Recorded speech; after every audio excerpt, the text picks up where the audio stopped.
La préfecture a fait le bilan des chiffres de la délinquance ce mardi matin à l'issue du comité départemental de sécurité.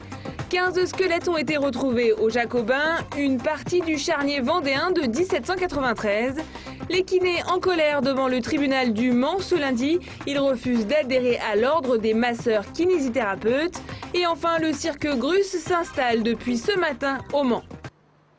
La tendance se confirme en Sarthe, la délinquance générale est en baisse, 400 faits de moins entre 2007 et 2008, soit une réduction de près de 2%. De même, la délinquance de proximité a elle aussi diminué de 6,46% sur la même année. Des chiffres qui classent le département parmi les plus sûrs de France, au 24e rang national. Des résultats notamment dus pour le procureur au suivi judiciaire des affaires. À chaque acte d'infraction, quasiment, nous donnons une réponse pénale. Au minimum, un rappel à la loi, qui peut être fait par les services de police ou de gendarmerie. Ça peut aussi être une composition pénale. Enfin, nous avons divers degrés d'intervention qui nous permettent d'adapter notre réponse pénale à la fois à la gravité des faits commis et à la personnalité du délinquant. Le taux qui fâche reste celui des violences faites aux personnes, en hausse de plus de 3% en 2008 par rapport à 2007. On enregistre notamment une augmentation des plaintes pour coups et blessures volontaires, plus 83 cas entre 2007 et 2008. Même évolution du côté des violences sur les enfants et des violences sexuelles. 12 cas supplémentaires ont été relevés entre 2007 et 2008. La lutte contre ces infractions fait partie des priorités 2009, affirme-t-on à la préfecture. Un plan départemental de prévention a été mis en place. Nous allons encore développer cet accueil des victimes. Il y aura des actions en matière de lutte contre les violences faites aux personnes et de lutte contre les addictions, qu'elles soient celles de la drogue ou celles de l'alcool, qui sont deux fléaux qui frappent encore fort les populations sartoises. En Sarthe, l'alcool est présent dans plus de 1 cas de violence intrafamiliale sur 2.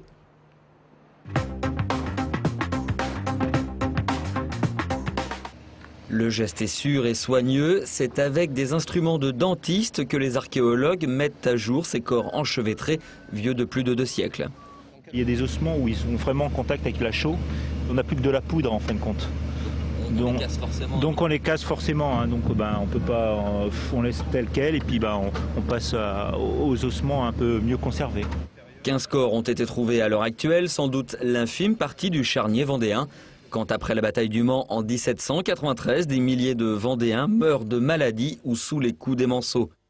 Des fosses en plein centre-ville, c'est la population qui à l'époque avait enterré les cadavres. La municipalité avait quitté Le Mans, l'armée était partie parce qu'elle avait d'autres chats à fouetter. Et en fait, ce sont les habitants de la ville eux-mêmes qui ont décidé de faire ces charniers parce que l'armée vendéenne était très malade, il y avait des risques d'épidémie, donc ils ont agi dans l'urgence. Les textes parlent d'exactions contre les hommes, les femmes et même les enfants.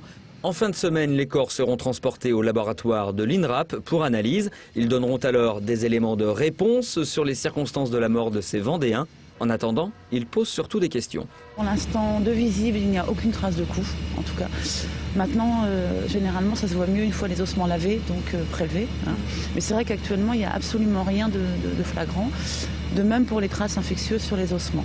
Donc pour l'instant, je n'ai pas d'éléments de réponse à ce niveau-là. Après, dire que c'est des Vendéens, c'est toujours pareil, on ne sait pas trop. Il y a aussi des manceaux hein, qui sont morts pendant cette période-là. Donc voilà, on va essayer de trouver à qui appartiennent, on va dire, les corps de quel côté. Sur le Quinconce, on avait déjà trouvé des traces en 1999. Aujourd'hui, ce premier diagnostic d'avant les travaux de l'espace culturel des Jacobins met enfin à jour une partie de l'histoire révolutionnaire. Ces premières tranches de fouilles s'arrêteront en mars. Les découvertes seront alors évaluées avant une plus vaste campagne d'archéologie préventive à partir du printemps.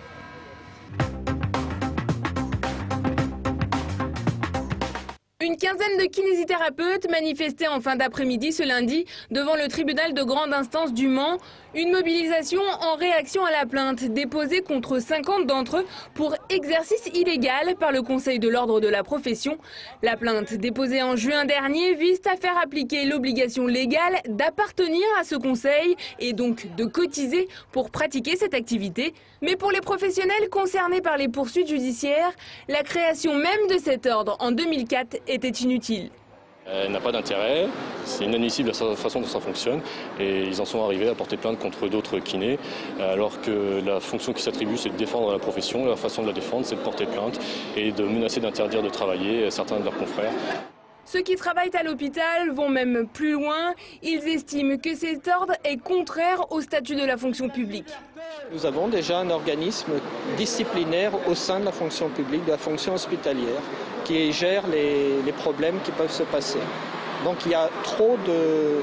On ne peut pas avoir deux instances disciplinaires qui pourraient se contredire, ce qui serait complètement impossible. En Sarthe, 274 professionnels sont d'ores et déjà inscrits à l'ordre. Les autres encourent une interdiction d'exercice, 2 ans de prison et 2 000 € d'amende.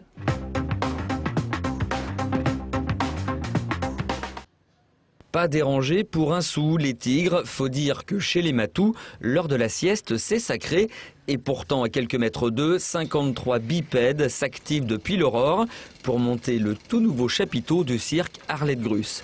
Un chapiteau unique qui culminera à 22 mètres, la taille, une des raisons de son nom.